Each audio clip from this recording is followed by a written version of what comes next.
What is up, my friends, and welcome to another edition of the XFL Week in Review. I'm your host, Mark Perry, editor of XFL News Hub, and on this week's show, we have a special interview with DC Defenders team president Erik Moses. We get into so much from the beginning all the way to the end. You're not going to want to miss that, plus the latest news going on around the XFL and so much more. Simple. So how do you get in touch with the show? You email podcast@xflnewshub.com with your thoughts, or you can send us an MP3 or video, or call 888-430-7692 extension 3 to leave your thoughts as well. Remember to leave us a review on Apple Podcasts, and we'll read it on the show. We really appreciate that. And remember, we have our sister podcast all about AEW Pro Wrestling called AEW Week in Review. You can check that out on everywhere you can find this show. You can find AEW Week in Review, where we talk about AEW Pro Wrestling. That's on every week as well. One thing I wanted to show you that we have at XFL News Hub that actually was updated, and we'll get into that news later, is our XFL to NFL player tracker. It's on the site. Just go to the site, click on the link.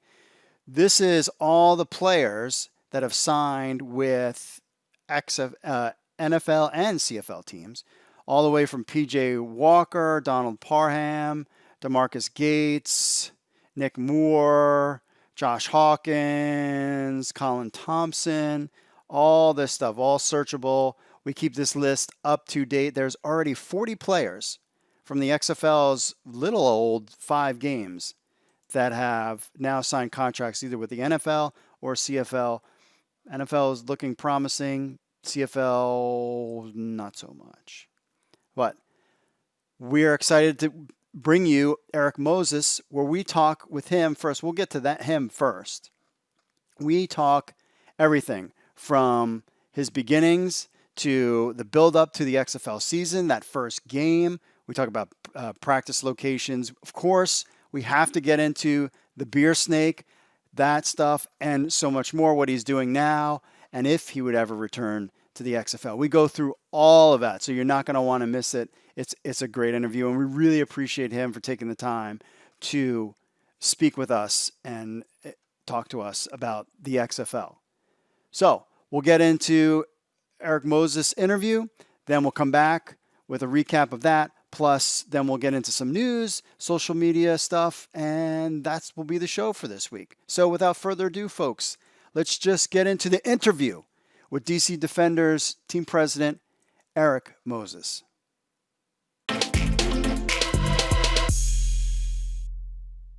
So what I always like to ask people before we get started is kind of give us your superhero origin story of kind of how you got from high school person all the way to a team president in the XFL.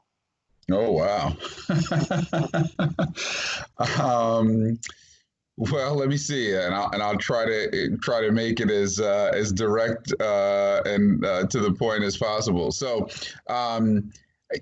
I am someone who was always very interested in sports, played all sports growing up, but found myself being much more interested in the business of sports and the backstory of player contracts, of coaches' contracts, of television deals, etc.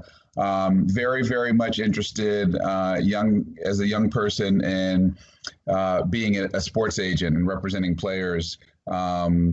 And so went to college at the University of North Carolina in Chapel Hill. Obviously became friends with and had many friends who played college football and basketball there, as well as baseball and other sports and soccer, and many of whom went on to play professionally. These guys were my friends, and I was aware of their very unique talents and was super interested in ensuring that they had the kind of representation that would help them to fully leverage those unique talents for the benefit of themselves and ultimately their families, because they have such unique opportunities to make money in ways that can be life-changing, not only for themselves, but for generations. And so that was really important to me. Left Chapel Hill and went to Duke for law school, believe it or not. And as I tell people, the 3 years I was at Duke, I believe Carolina beat them in basketball 7 consecutive times. So it was a good time to be behind enemy lines for me. Yeah. Great experience to go from the big undergrad school, 20,000+ people, to a small private school with less than 200 people in my law school class. Enjoyed that. Had a really unique opportunity to sit in on Grant Hill's interview of agents when he was coming out of Duke, and kind of became clear then that it was going to be exceedingly difficult to become an agent, to sign players, and to do that in a way that comported with my idea of being a professional and getting the best use out of my law degree, while also still being able to have some way to pay off my very significant law school loans. So didn't do that. Ended up going to work in Washington, D.C. As a communications attorney, buying and selling TV and radio stations for large clients out of law school. Loved it, enjoyed the practice of law, and kind of, I don't want to say gave up on sports as a career and vocation, but certainly put that on pause to pursue entertainment more broadly, and in my mind, sports being just a vertical, if you will, in the entertainment kind of world. Did that for 4 years, loved it, was on my way probably to becoming a partner and all of that, and wasn't certain that I wanted to be a partner in a law firm when I grew up.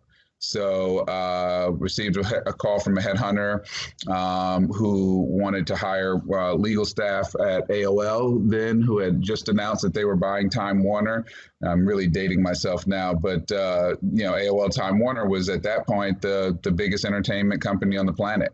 And I thought, what better way to learn about the internet and all that's coming with that technology, and to somehow get myself back into the pursuit of a traditional kind of entertainment / sports role, but to go to the largest entertainment company in the world, which at that time, you remember Time Warner under Ted Turner owned the Braves, and they owned TBS, the Superstation, and so I saw many opportunities there to kind of get myself insinuated and back onto the sports and entertainment path.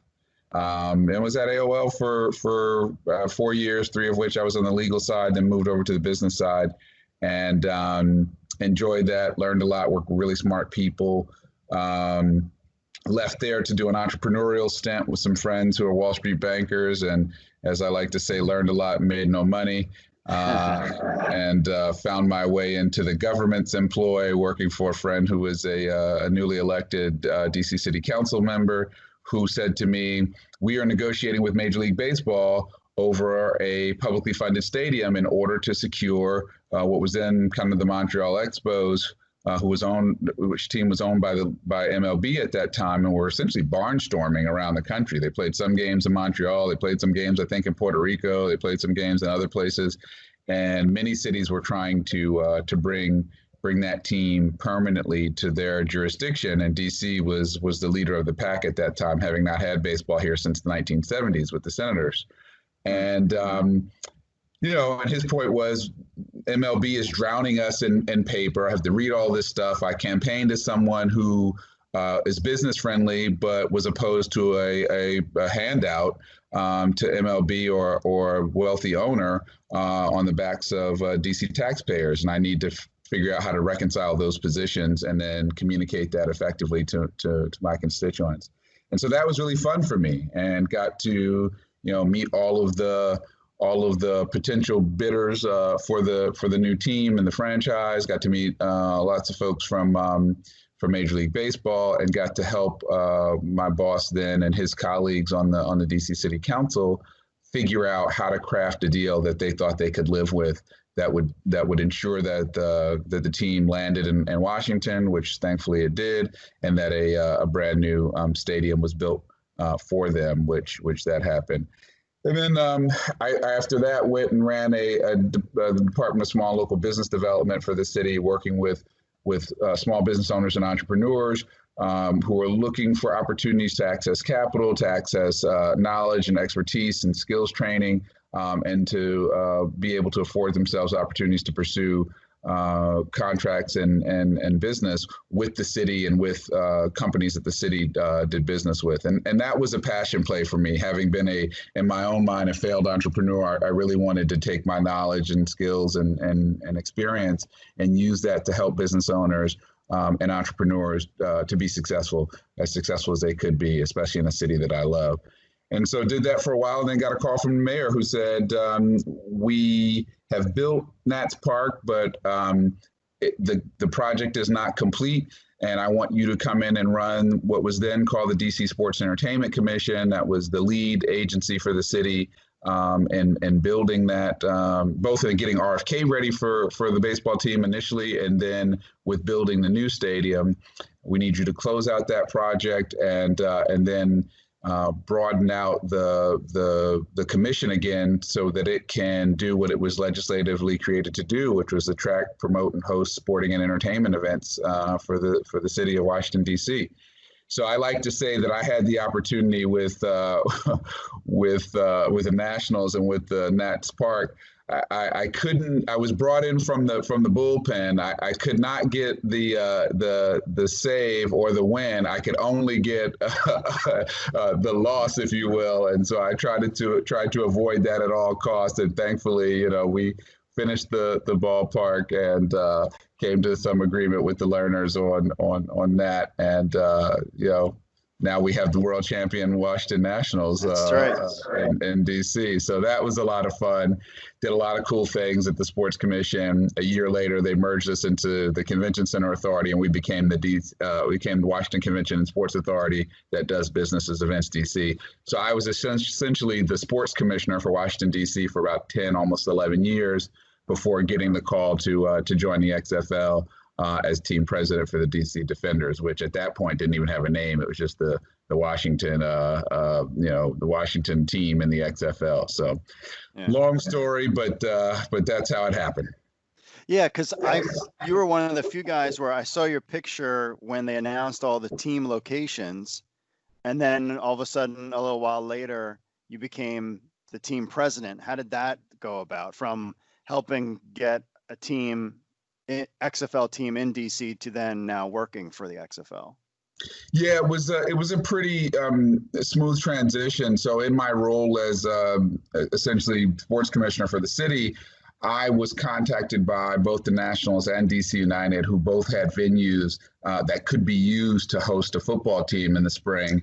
And we worked closely with both organizations to put forward a response to an RFP that the XFL sent out to jurisdictions all around the country that were interested in potentially hosting a team. And so I was familiar with the RFP, familiar with the folks at the WWE and the very nascent XFL at that time, and was able to represent our city when the 8 founding cities were announced. Unfortunately, at that time, no one from DC United or from the city, no one else was able to make that trip to New York in MetLife Stadium for that announcement. And so I gladly went to represent the city. At that time, I think I was maybe in the very early stages of being kind of vetted for the role, but not.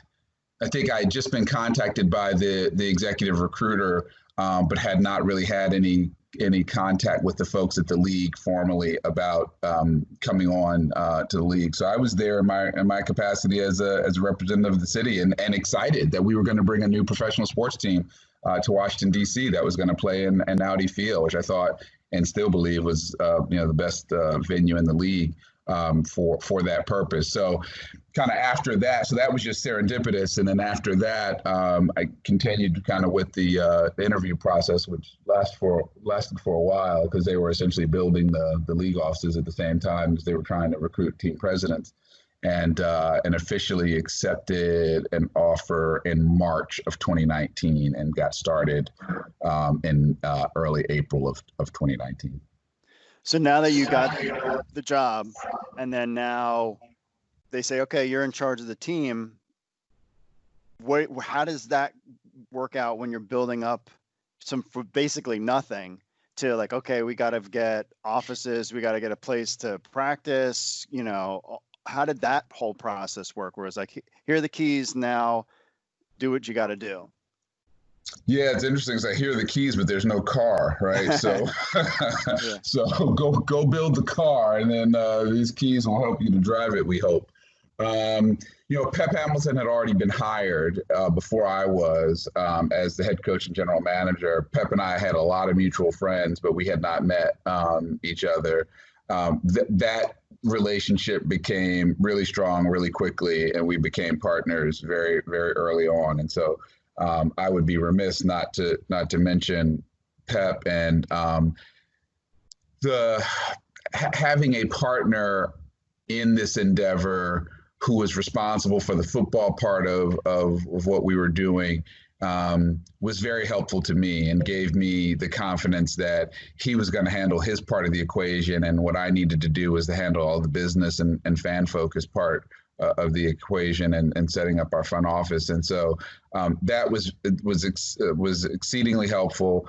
I think that, the reason I took the job in the first place was because I thought it was a strong idea and a strong concept. I remembered the original XFL from 2001. I watched the games. I remember, again, dating myself, I remember the USFL. I'm from New Jersey, so the Jersey Generals, who had Herschel Walker and all of the stars that came out of that competitive league that was, kind of didn't start off directly. Well, actually did start off directly competing with the NFL in terms of trying to attract high-powered talent. And people forget, we got Hall of Famers who started their careers in the USFL, including Steve Young and Reggie White and, a number of other guys. Herschel Walker played, not in the Hall of Fame, but certainly played in that league. And so I thought it was a good idea. I knew that football is America's #1 sport by a lot. And that there was probably pent-up demand for more of it. And there were certainly guys who were talented enough that they could and should be getting paid, to play the game, but that there just weren't enough spaces within the NFL for all of them to be employed in that way. And so wanting to give them a way to showcase that talent was something that I believed in and still believe in. And so I was excited about being able to sell that. And I knew, even though we were, to your point, kind of selling vapor, right? We were selling the idea of spring football and doing so right after, not even a full year after the Alliance of American Football had gone belly up. That was a challenge, but I believed that we had the financial backing of, probably the most successful, sports/entertainment entrepreneur of our time, and Vince McMahon, and the if not the resources, certainly the knowledge base and experience of all the executives and folks at the WWE who, put on 500 live events a year around the world. I just thought in the associated and collective talent that the league was recruiting for both the league offices and for our teams, I just thought that was a good story for us to tell. And that's what we did in the very beginning. I went out kind of spreading the gospel, if you will, and talking to any and everyone who would listen about why this was going to be a great thing for our city, why it was going to be a great thing for sports fans, for football fans in particular, but also for casual fans, and why they should get on board and believe in what we were going to bring to the city, and not only believe in it, be a part of helping to shape it. And I think that's what we were able to do in a short period of time. Yeah. As far as the locations, for practice locations, I remember there was, you guys had the initial in Northern Virginia, the summer showcase, which that facility was unbelievable. And then you went to College Park. And what was that like, trying to determine where you guys wanted to practice? And did you pretty much know, like, when you were going in, that Audi Field would be the place to play games versus like Nats Park or somewhere else? Yeah. So when the announcement of the 8 cities was made in December, that was made understanding that there was a deal in principle in each of those 8 cities with venues. So the other 7 representatives of those cities that were there with me at MetLife represented different buildings, whether it was, Raymond James Stadium or CenturyLink or the Dome in St. Louis, MetLife, et cetera. So we knew Audi would be where games would be played. Figuring out practice was kind of an ongoing challenge because, we'd be practicing in December and January, February, when it's cold. And I think for a while, Coach was very interested in having an indoor facility that would allow him to have, and the team to practice uninterrupted despite what the weather might be doing outside. And there aren't very many of those facilities in this area. The St. James that you mentioned out in Springfield, Virginia, is a beautiful location and venue that happens to have a field house that has a full-size turf football field inside with very high ceilings that allow you to even engage in some of the kicking game. And so that was very attractive. I happened to know the owners there and had a long-standing relationship with them. And so I thought it was, that made a lot of sense for our summer showcase, and that worked beautifully. The challenge became the football ops team ended up signing an agreement with the hotel at College Park, a Marriott hotel and conference center, which worked out, again, beautifully for housing our players and coaches, both in terms of the office space they needed and in terms of their, accommodations. But then that meant we'd have to put them on buses and, bus them out to Springfield, Virginia every day for practice. And that was going to be challenging. And I think ultimately Pep did not want to lose an hour or two, depending on traffic, every day and transporting players to and from practice. Because you want that time to be breaking down film and going over the playbook or in the in the weight room or what have you. And so I think that made us really spend our focus on doing something with the University of Maryland, being able to take advantage of Cole Fieldhouse, which we did for our training camp in December before heading down to Houston for our second part of camp, where we did our cuts and then came back in early or late January with our 53-man roster.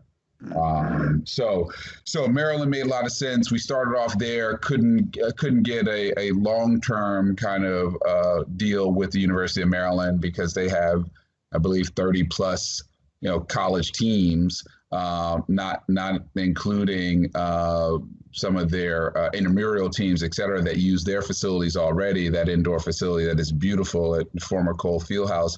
And so we ended up at the Prince George's Sports and Learning Complex that had an outdoor field in the shadow of FedEx Field, but also some indoor facilities that we could use as well. And then turned, I think, a ballroom at the hotel into a weight room, and so and training rooms, et cetera. So a lot of it was kind of you had to be innovative, but because you didn't just have the kinds of training facilities that NFL teams have or even that college teams have.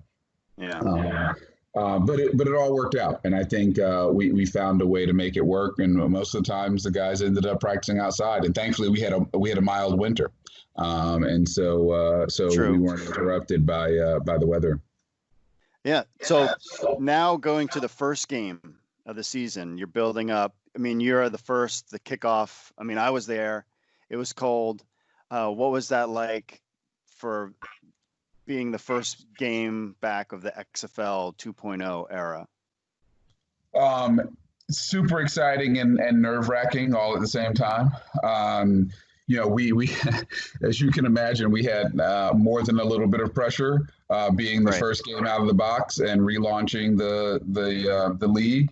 If I had $1 for every time someone said to me, "Your game is the most important game in the history of this league," I would be a very wealthy man.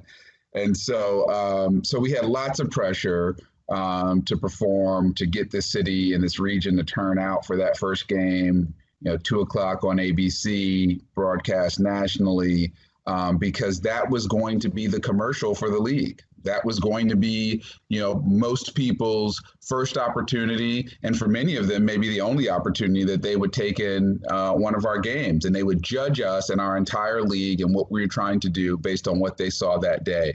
And so, thank goodness, and a lot of people put in a lot of blood, sweat, and tears into ensuring that game went well, both on the field, went well in the booth, made certain that in working with our broadcast partners that those things went well, all of those innovations in terms of the sounds of the game and the other things that we were doing and the sideline interviews, et cetera, that differentiated the product that we were putting out there for our fans and consumers. All of that had to be aligned. And the DMV came through, and we had 17,000+ people packing that stadium with more enthusiasm than I had seen at any live sporting event in and around this area in a while, probably since some of the World Series games for the Nats. And what I'm most proud of, I mean, it was a great game, and we won, thankfully. But what I'm most proud of is that, and this applies to the first game, but I actually, all three of our home games, to a man and woman and kid coming out of that stadium that I encountered, everyone said, I had so much fun. Yes. And that was the refrain for all of our home games. And I think, we were able to create an environment, and I say we, and I don't mean us as the team necessarily. I mean this region was able to create an environment that people loved and people had fun, whether they were hardcore football fans or casual fans that were just out on a Saturday to spend time with their friends, pre-COVID, obviously, and in a fantastic venue downtown Washington, D.C. And we gave them a good product, and I feel like that is a success and an accomplishment that can't be taken away from any of us. Yeah, I mean, I was at the first game, had friends go. Now the first game wasn't without its hitches. I mean, can you give us a backstory on because the lines were kind of long. There was an issue with the credit card machines or something like that, and it was night and day compared to the first game to the second game. I mean, I've talked to people around the team. They've given me their story of kind of how that all transpired. Can you kind of give an insight to that first game, at least behind the scenes with the concessions and all that stuff? Yeah, I mean, you have to understand going in that we're a tenant in someone else's building. And a tenant who's only going to play 5 home games. And so we were starting before DC United season started. Levy, who was the concessionaire for Audi Field, was very cooperative in working with us. But frankly, no one knew what to expect. Yeah. And our ticket sales grew slowly and then kind of exploded a couple weeks before the first game. And so, I don't think they would be offended by me saying this. I mean, I think there was an underestimation of what the crowd size was going to be. And as a result, they weren't staffed appropriately.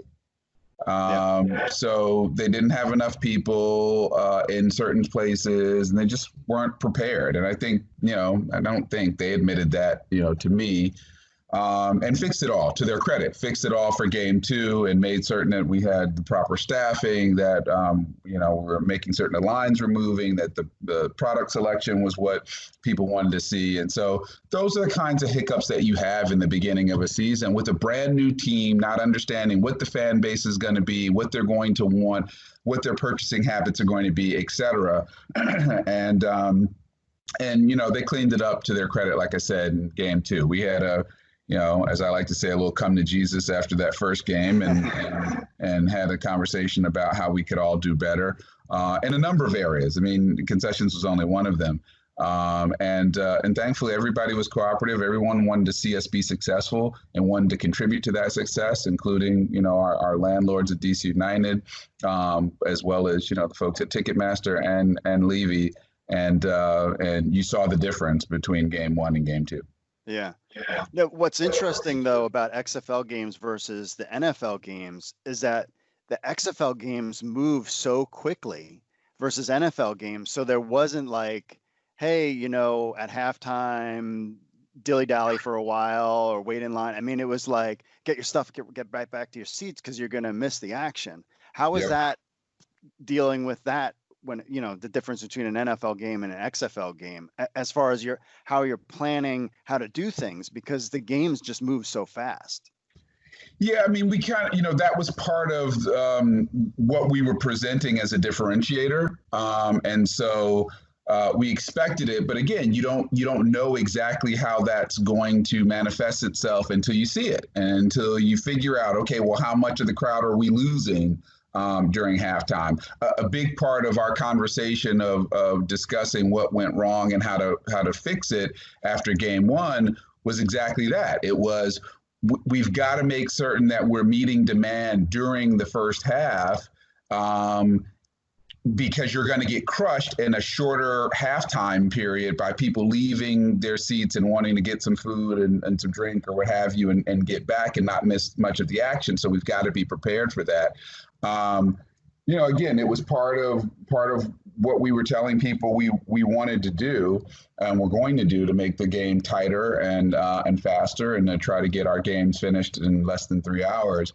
I think ultimately it ended up being fine, but it's the kind of thing that as a fan you have to adjust to. If you're accustomed to having, I don't know, call it an hour or so at halftime to go see your buddies and get a beer and grab a hot dog and all that. And if you take that same hour at our game, you may miss the first 10, 15 minutes of the second half.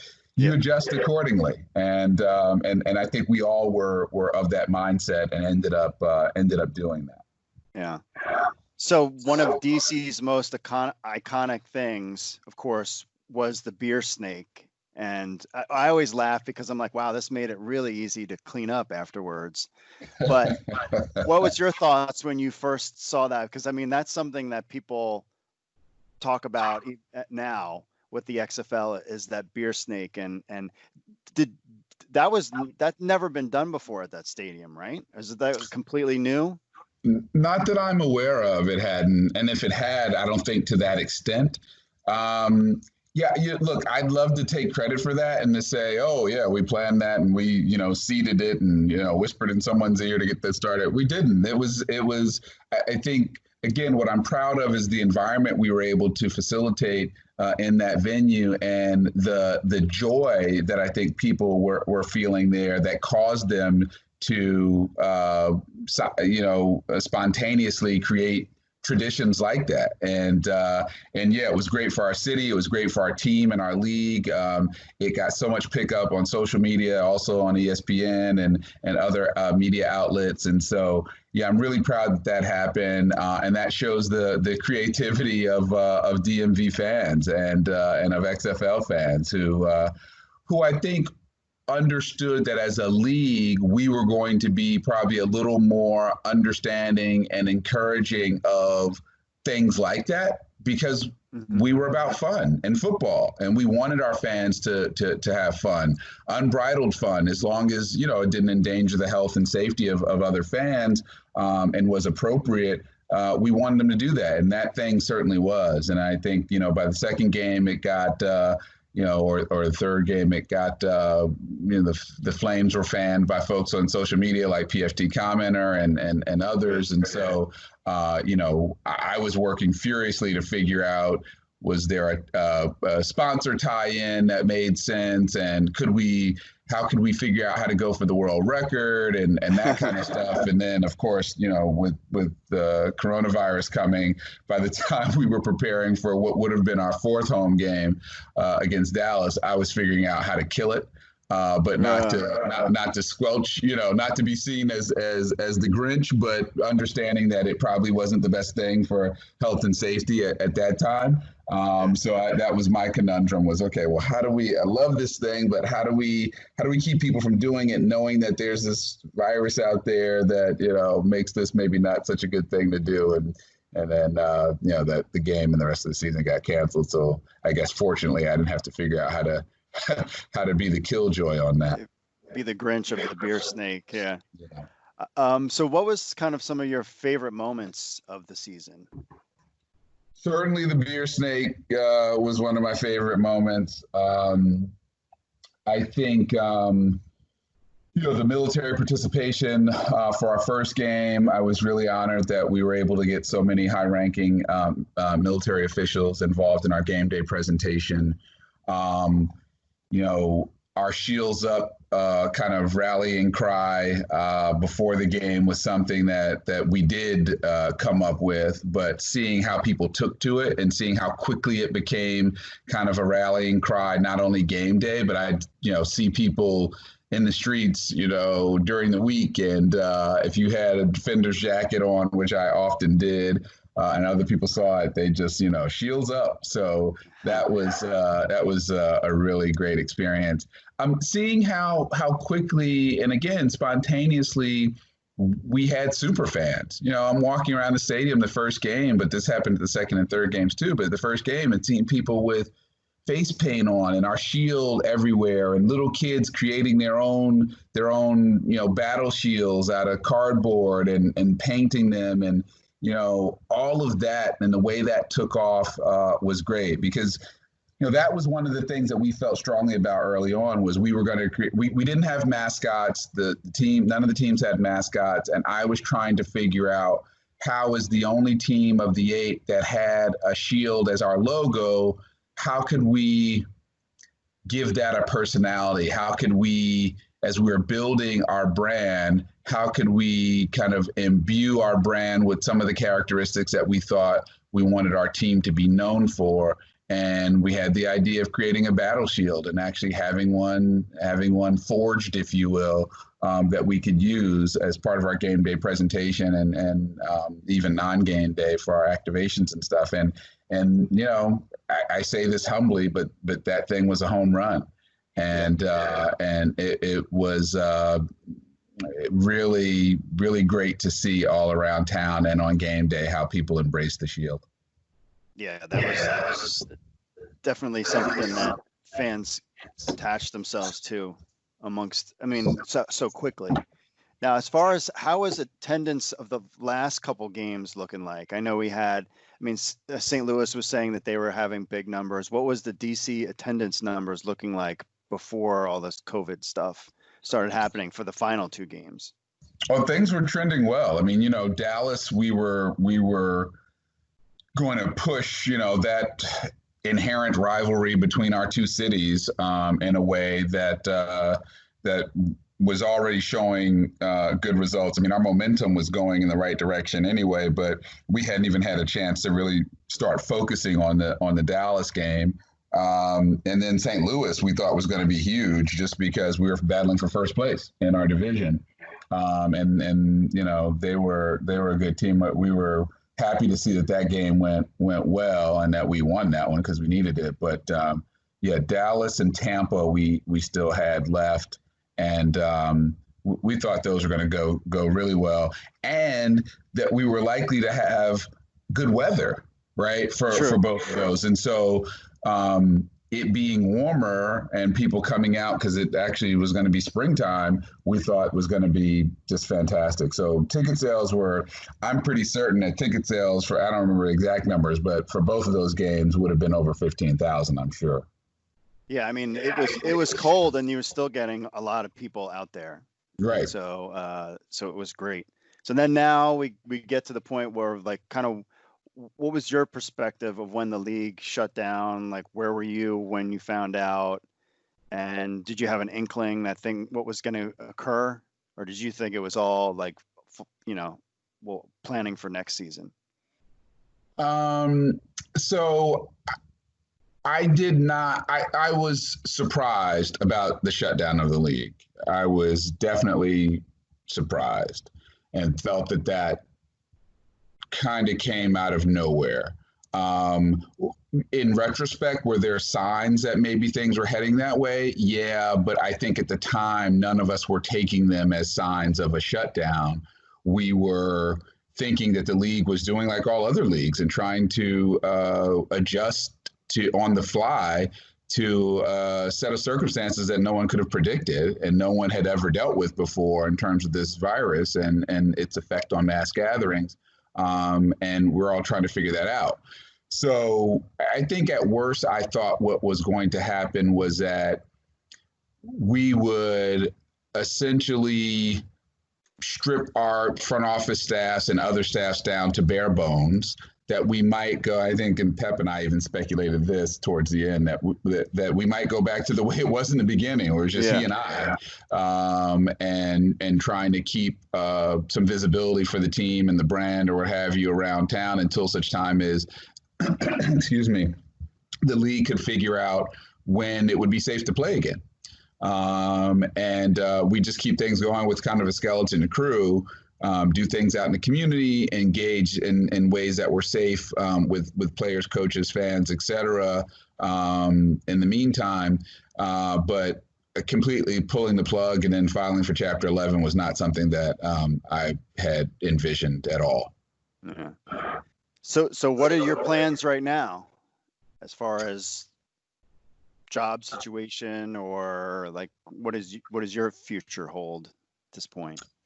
So I am fortunate to have joined a one of the elite intellectual property law firms in the country, a law firm called Fish Sigler here in Washington, D.C. I am working with them as of counsel, relying on my law degree, but also my business development skills, and helping that firm continue to provide, top-notch legal services to clients, particularly in the technology space, but also kind of in the manufacturing and industrial space as well, as consumer-facing products, et cetera. So I'm doing that. I've just launched my own consulting firm, Argyle Advisors, and I'm working with a couple clients who are primarily looking to effectively engage sports entertainment, hospitality industries to help their businesses. At the same time, open to and being contacted about various entrepreneurial endeavors, but also longer term opportunities, both inside and outside of sports. So, I think all of us are trying to figure out, what does the economy look like? What does our world look like 6 months from now, a year from now? For sports, if we're unable to have hundreds and hopefully thousands of people gathered together to enjoy sporting events or entertainment events or live events generally for an extended period of time, I mean, that's going to have a detrimental effect on the sports landscape. And until such time as that can be fixed, because our league in particular with the XFL, but there are others like that, depended on those in-stadium revenues, both the gate and F&B, parking, et cetera, merchandise, et cetera, all of those opportunities to drive revenue as the lion's share of the revenue that leagues like ours were making. And there are others like that. I mean, there are a few exceptions. I think the NFL and maybe the NBA are the two most prominent. And maybe if we're talking internationally, the EPL and La Liga and Bundesliga, those that have really large media contracts, that if they can produce a product with no fans in the stadium, but it's still able to be carried on broadcast and media, can make a good portion of their revenue, certainly not all their revenues, but maybe even more than 50%. There are very few leagues that can do that, though.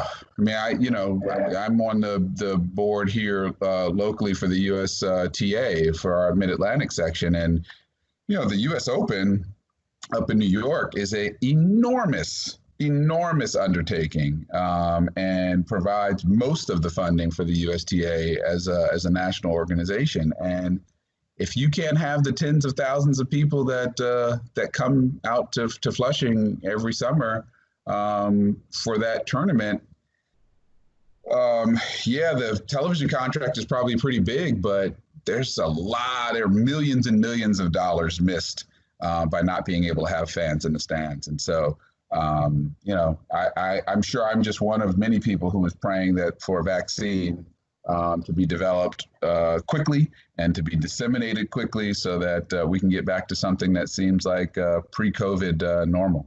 Yeah. And so my final question is, we know August potentially could be a new buyer. if the XFL were to have a good buyer and they reached out to you to come back, is that something that you would be interested in doing again, working with the XFL? So I will say that being the team president for the Defenders was a dream job. And I enjoyed it and was looking forward to doing it for a long time. So, reconnecting with that opportunity is something I would have to consider. But while I was very circumspect about it the first time around and making certain that I was, objectively evaluating the risk reward for myself in terms of that career step for me, I'll be even more circumspect about it this time because, I was employed by the league for a year. And I thought at a minimum I would be doing that job for 3 years. And so, I'm not at a point in my career where I can have a bunch of stops and starts, or where I'm interested in having a bunch of stops and starts. So, yes, that's a long-winded way of saying, yes, I would talk to the new ownership to figure out how they would ensure that the same thing wouldn't happen without a pandemic, of course. But it'd have to be the right ownership, and I'd want to I'd want to ask a lot of questions and hear a lot of really good and compelling answers before deciding to take that leap of faith. Gotcha. All right, Erik. Well, I appreciate you taking the time to talk to us and all the XFL fans out there, and we'll definitely continue to follow you and where you're going, and we'll see where all this the next couple of months takes us. So I appreciate you're taking the time to talk to everybody. No, it's my pleasure, and thank you guys for all the coverage during the season and all of the support for what we were doing and trying to do with the league. I think while we were fortunate to have kind of some of the traditional media outlets and big time outlets cover us, I think it's the outlets like yours that are started by people who are passionate about the sport and passionate about the league and are spreading that passion that allowed the XFL to be what it became, even in such a short period of time. Thanks for all that you guys did and continue to do in covering the league.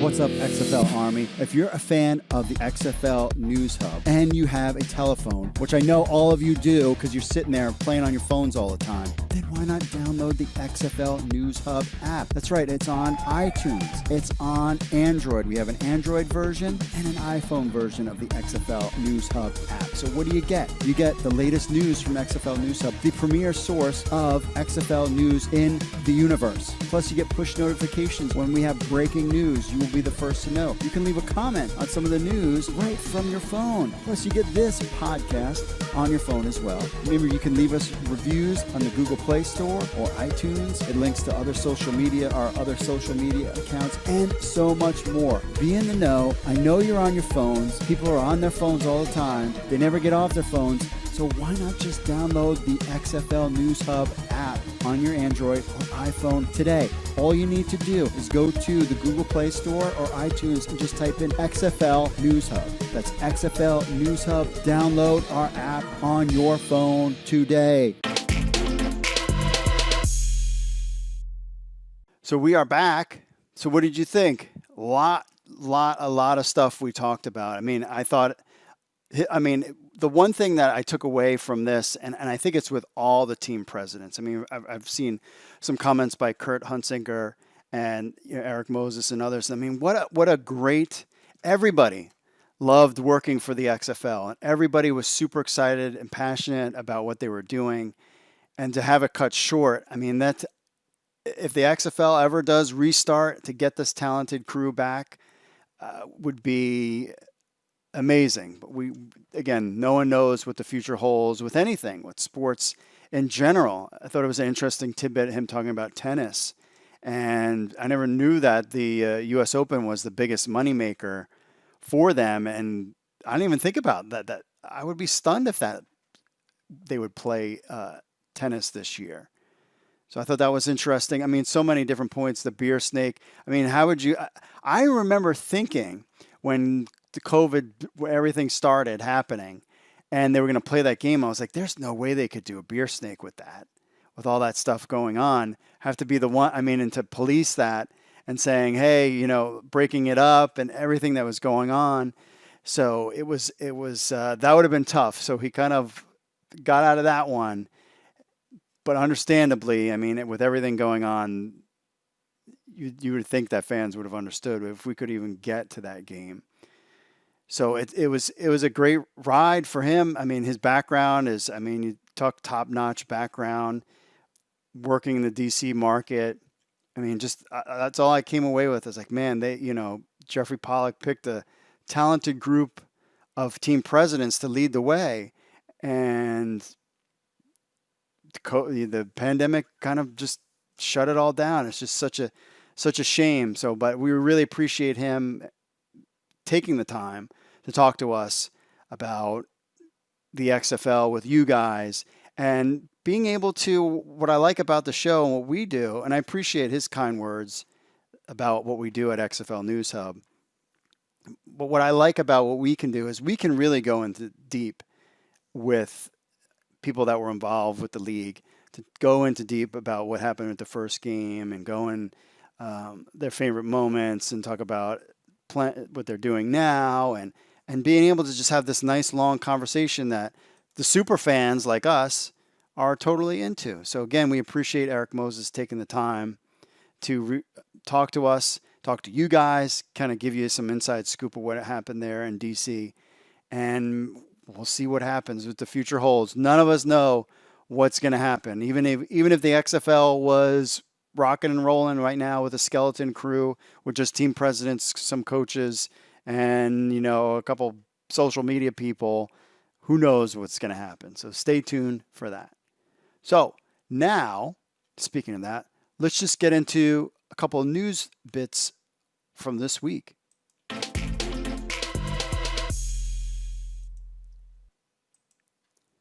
Interesting report over on ESPN. Kevin Seifert wrote a very long and detailed article about the demise of the XFL.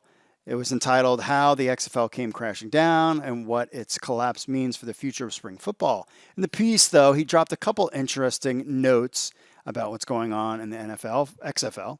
First, the number of potential buyers interested in the XFL has increased.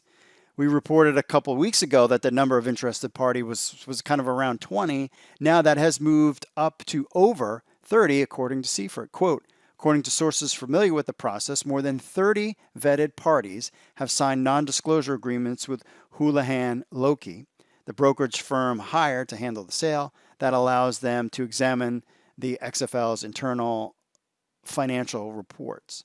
So that's what they're in charge of this whole process.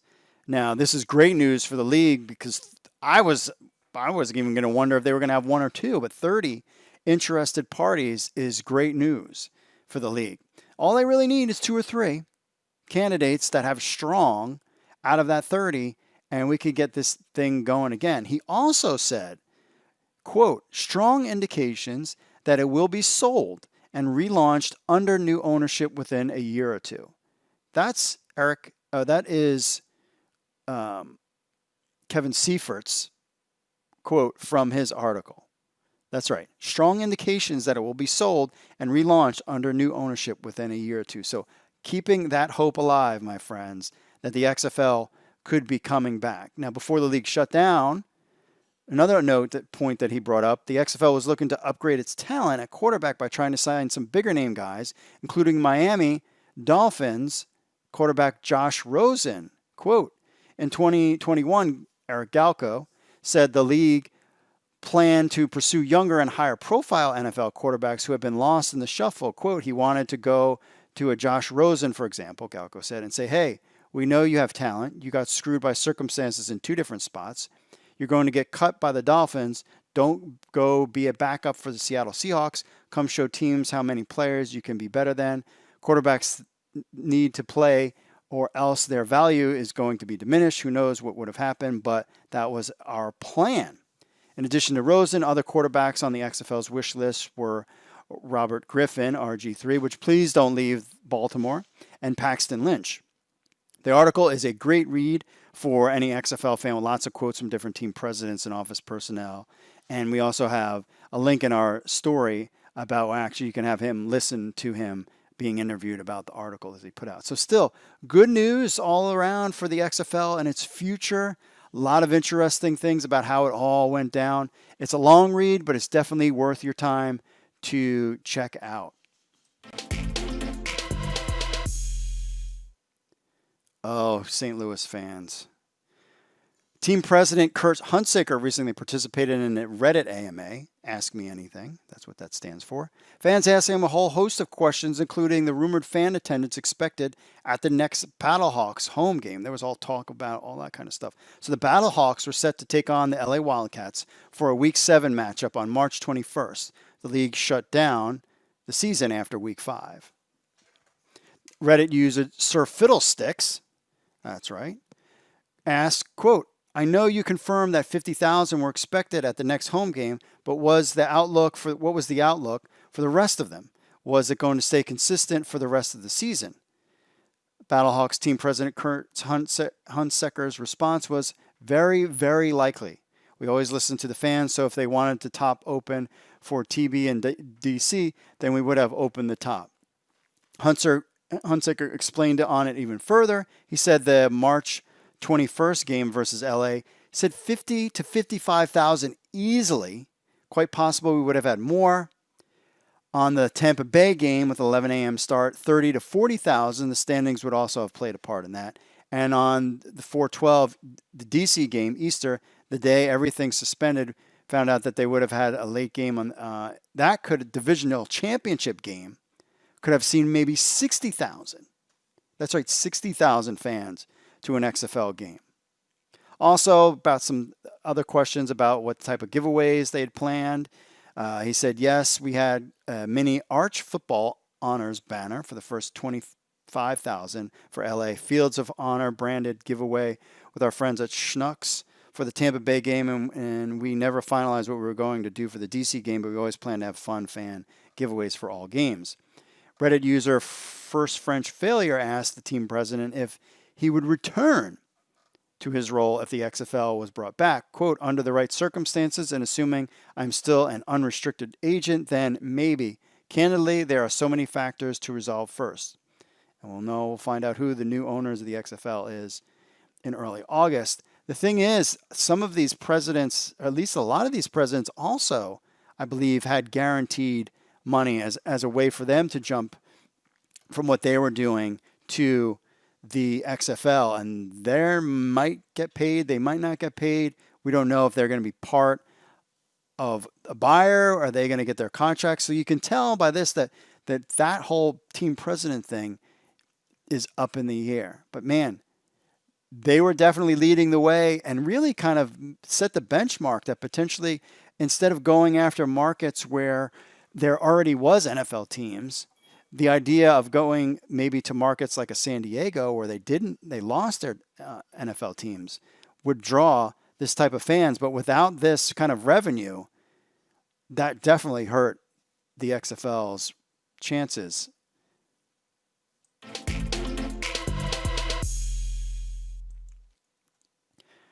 The CFL Winnipeg Blue Bombers signed New York Guardians' Mikael McKay to a one-year deal. McKay will join Armani Edwards, Sergio Castillo, Jalen Saunders, Ranthony Tixteta, Brandon Wilds, Channing Stribling, and Dorian Grant in the CFL. Tixteta and Grant recently signed with the Blue Bombers as well. We all know McKay. He had a touchdown in his 5 games in the XFL. He finished the season with 12 catches for 184 yards and a touchdown.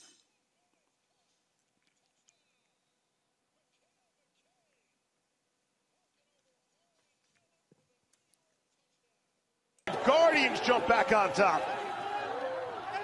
That was a great throw. I mean, there's a presence right in his lap. He had to buy just a little bit more time, but just enough time to recognize that he had an opportunity for the back shoulder. Great throw from Perez, and McKay using that 6'6" frame, long arms. There you have it. What could have been McKay, Perez to McKay. Finished the season, 5-game season with 12 catches and 84 yards and 1 touchdown. He was drafted in the second round, 14th overall in the Phase 1 portion of the 2020 XFL Draft, drafted by, of course, the New York Guardians. Played his college ball at Cincinnati at 26 years old. He had stops with the Colts, Jaguars, Broncos, Titans, Bears, and Cowboys, and San Antonio Commanders of the AAF.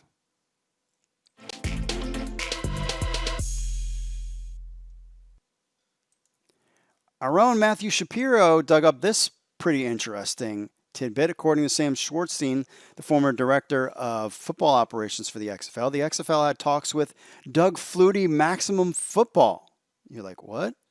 These talks were for the XFL to build a video game down the stretch. It was unclear how far these talks went, but this proves even more how the XFL was thriving before the pandemic forced a season cancellation. According to Schwartzstein, the XFL had minimal talks with 2K Sports, but a deal was much further down the line behind EA. 2K is probably arguably the second biggest sports gaming company out there, most notably for their NBA 2K series, which are fantastic. EA Sports and Madden, yeah, everybody hates that.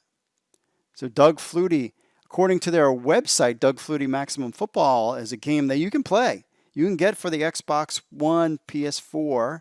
They just released something, but you could select your league format, 130 U.S. teams and 27 Canadian teams, and create your own college football universe by customizing every team, player, uniform, and logo, recruit the next college superstar, dominate the rankings, and earn your way into a bowl or playoff game. It looks like basically what the XFL would have done is just inserted their player data, their teams, and their logos into the platform for that custom game. But unfortunately, the XFL was canceled before a video game deal could have been reached. But hopefully, if the league is bought, we could see a XFL video game on the way.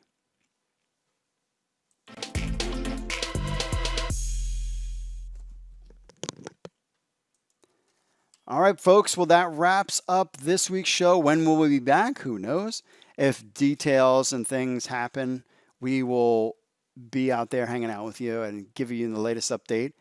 Still trying to work on locking down some other interviews, so stay tuned for that as well. So if you want to be part of the show, remember podcast at xflnewshub.com or call 888-430-7692 extension 3. Follow us on the Facebook, Twitter, Instagram, YouTube, XFL News Hub. You know where to find us. Plus, you got our app on Google Play on the iPhone. Leave us a review on Apple Podcasts or read it on the next show. And you can listen to this podcast everywhere. Apple Podcasts, Spotify, Google, YouTube, TuneIn, iHeartRadio, and Stitcher. For show notes, xflnewshub.com/xfl-podcast, all links to all this stuff. And, of course, you can join our Discord. That's all in the show notes as well. Did you notice, if you're watching on TV, I have my DC Defenders shirt that I got from Dick's Sporting Goods because they were having a sale.